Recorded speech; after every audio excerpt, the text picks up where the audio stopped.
Opposition leaders said today that the victory Saddam promised turned out to be a humiliation, a destruction of the economy and a defeat of the army. As the world ponders Saddam's future, the people of Iraq ponder their own. NBC's Tom Aspel is in Baghdad. Since early morning, there have been mixed emotions here. People are happy that the ceasefire means an end to the killing, but they are anxious about their future. If there was ever a day to make a brand new start in life here, today was it. A little happiness is going to have to go a long way around here from now on. Most people are depressed. There's a feeling of relief that the war is over, but there is bitterness too. Iraq's adventure in Kuwait has cost this country its place in the Arab world, although Baghdad radio and the daily newspapers are claiming a victory. The ruling Ba'ath Party newspaper Al Thawra called it a great Arab achievement. A front-page editorial said Iraq's power remains intact. A commentary on Baghdad radio said victory is not how many tanks or planes we or the enemy used. Victory is the face which you acquire in the history books. That face the newspapers talked about was nowhere to be seen here today. I don't think our army suffer as much as our people. Our people suffer a lot. For what? For what? For nothing. The cost to Iraq in dollars and deaths probably won't be counted for a long time. But there's little doubt that the country is shattered, bombed to a total standstill. Everyone here knows it. Tonight, as darkness fell, Baghdad was lit once more by tracers and flares, but this time it wasn't to ward off attacking warplanes. It was a celebration of sorts, of a peace of sorts. There are still details, prisoner exchanges, compensation, recrimination, but Iraq's first priority is to rebuild this country.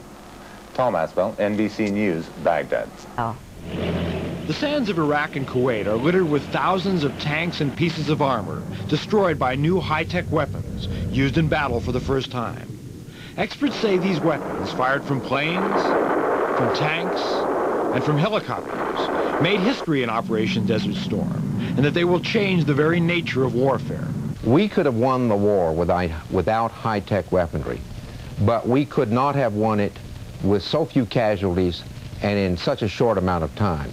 Literally tens of thousands of Americans probably owe their health or their lives to these weapons. Before the war with Iraq, dozens of bombs or shells had to be released to try to destroy any target. Predictions that aerial or naval bombardment would lessen enemy resistance often proved wrong. During World War II, Allied planes and ships bombed the island of Iwo Jima for 74 days, but the Marines who went ashore still suffered enormous casualties. But Desert Storm saw the first large-scale use of laser-guided smart weapons that often destroy a target with the first shot. With these weapons, an airplane, tank, or helicopter crew member locates the target in a rangefinder. This shines a laser beam on the target. Guidance systems on the bomb or missile lock in on that laser beam to hit the target precisely. Many of the weapons used against the Iraqis functioned as well in the dark or through smoke as they did in bright sunshine. Most of the new weapons were built in the 80s at great cost. What this campaign shows that these weapons can work on the battlefield. We've had many critics in the United States who were highly skeptical that they could work at all. While the generals have emphasized that war is not a video game, Desert Storm has shown the enormous value of advanced technology. And that experience will provide the Pentagon with powerful arguments for more money for future weapon systems. Robert Bazell, NBC News, New York. One of the main architects of the success in the Persian Gulf is Defense Secretary Dick Cheney, and earlier tonight I talked to him, his office in the Pentagon, and asked how much longer American forces would have to stay in Iraq.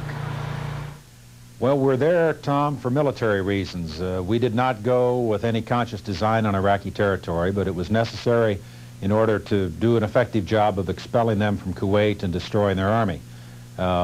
We obviously are in a position to stay as long as we need to, but we're not eager for any kind of permanent presence there. At the appropriate time, once we can resolve some of the outstanding issues with the Iraqis, obviously, we will withdraw our forces from occupied territory. But could we be there as long as a month or 6 weeks? I really wouldn't want to speculate about it, Tom. It's conceivable I could get instructions to withdraw in a matter of days, or it might take a little longer than that. But I We clearly don't want to do anything until we have a ceasefire arranged, until we've made progress in the implementation of the UN Security Council resolutions. There is going to be an unsettled situation here in the Middle East for some time to come from a political and a military point of view. Won't the United States have to take a security role here larger than what it had before this war began? We are prepared to be helpful to our friends in the area in terms of creating new arrangements, but we really think they have to take the lead in terms of deciding what kind of arrangements they're comfortable with. I would expect there will be a larger U.S. military presence, for example, in the Persian Gulf, where we've been for 40 years with naval assets. I would expect joint exercises. I would expect maybe pre-positioned equipment. But the President's made it clear that we want to avoid a major long-term ground presence in the Gulf. Were there for you some real sobering moments when you had reason to have real pause? There were times last August when I was very concerned because I was fearful that Saddam Hussein would not stop at the Kuwaiti border, but rather would come on down the Saudi coast. If he'd done that in the middle of August, he would have captured the airfields and the ports that we use to get our forces into the country. And he would have also controlled a significant additional part of the world's oil supply. We would have been in much, much greater difficulty in terms of trying to deal with the situation if he'd done that. That was a time of concern. Clearly, when the campaign actually began, the air campaign in the middle of January, another moment of drama. The first day's results were very impressive with only one aircraft lost. And then the beginning of the ground campaign as well. There were a lot of experts, most of them self-proclaimed, who predicted thousands of casualties and all kinds of dangers out there. But of course, it turned out that they were wrong, fortunately. And the experts that we had doing the plan out in Saudi Arabia and on the joint staff here with General Powell turned out to be right. Mr. Secretary, thank you very much, and I suspect you'll sleep a little more soundly tonight. I will, Tom, and good luck in Kuwait City.